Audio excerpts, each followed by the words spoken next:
So here's the header, the chain. We welded these on one of these bars on each side so the trash don't pile up.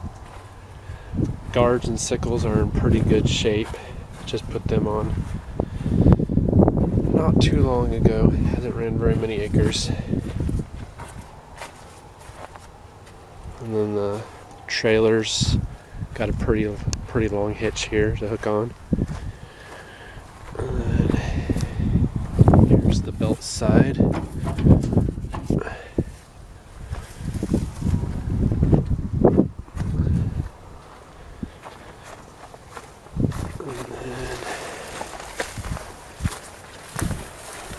Just hooks on there.